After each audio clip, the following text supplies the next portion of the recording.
So I'm like, what are you hitting me up for talking about you miss me when you got a whole family? What's up, y'all? Welcome back to horror story number 10, and this story is going to be called The Ultimate Ghosting. So we're just going to hop right into the story. So the story is about a guy that I previously told a story about. I can't remember the name I gave him, but if you go back, I didn't realize Saint was in the screen. If you go back, it's the story about the guy who tried to get me to hook up with his friend. So me and this guy have been talking for maybe about a year, but it was never anything serious. There was never a title in the relationship, but we were spending a lot of time together. When I first met him, he didn't have a job, which red flag number one.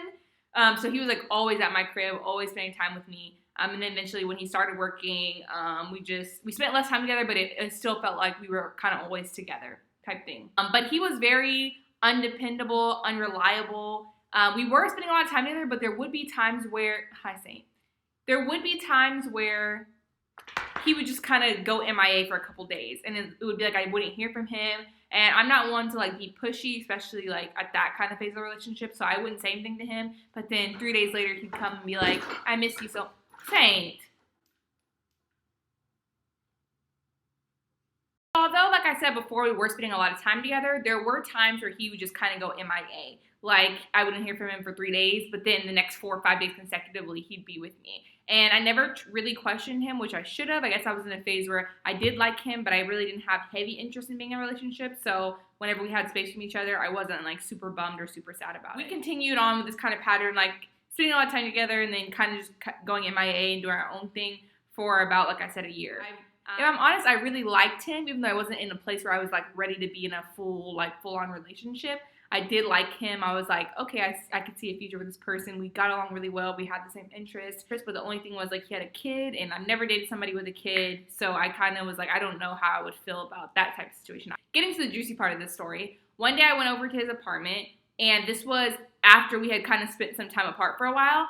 And as I was with him, I noticed his phone was like blowing up, like 100 calls. And I was like, what's going on? Like, just asking him, like, what are you doing? And he's like, this is a girl that I used to talk to. She's just crazy. She's like obsessed with me. She's blowing up my phone, whatever.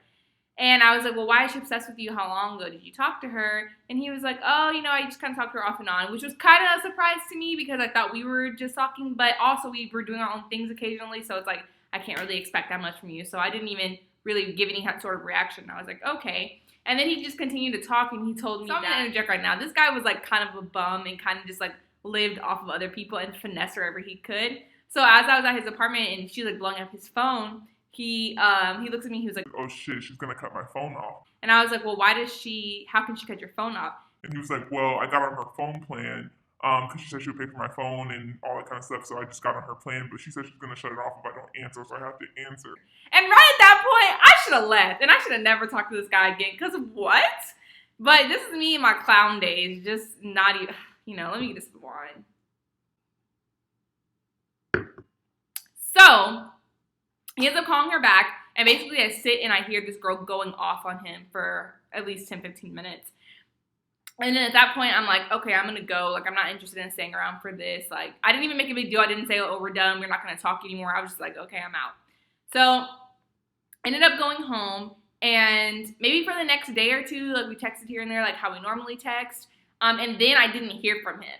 And this wasn't a normal, like, occasional, like, I don't hear from him 2 or 3 days out of the week. It got to the point where it had been, like, almost 5 months where I hadn't heard from him. So in my mind, the relationship is done. We're done. You didn't give me any sort of explanation for why you just dipped. So I'm completely over it. One day I get a DM from him on Instagram. I had blocked his phone number from my phone just because I was like, I kind of got myself in a circle of just accepting BS from guys. And I was like, no, I'm done. Like, you don't get to just pick and choose to have me when you want. So I'm good on that. But he messaged me through Instagram. He was like, hey, I miss you. Sorry, I just kind of like dipped. He's like, I really want to like reconnect. I'm going to be in Houston. Like, I really miss you, blah, blah, blah.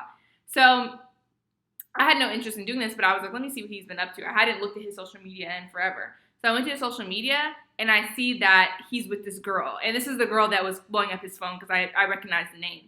So all his Instagram pictures are with this girl. And y'all, the kicker of it is they just had a baby together. Like, when I went to his Instagram, there was a picture of him in the hospital with her, and they're holding a child. And keep in mind, he already has one kid of his own, and she, I think, has 2 or 3 kids, and then they have this kid together. And the pictures were recent of them holding this baby, and there's recent pictures of them taking family pictures. So I'm like, what are you hitting me up for talking about you miss me when you got a whole family? Oh, y'all, and he moved. He moved to Austin with this girl, and they have a home together and everything. I'm like, what are you doing? You keep that over there. I'm not interested. I'm good. So after I see that, I'm like, oh, I'm really done. Don't message me. Don't say anything to me. I didn't say anything to him. I just didn't respond. And I was like, I'm not talking to him. I'm not going to entertain anything. It's fine.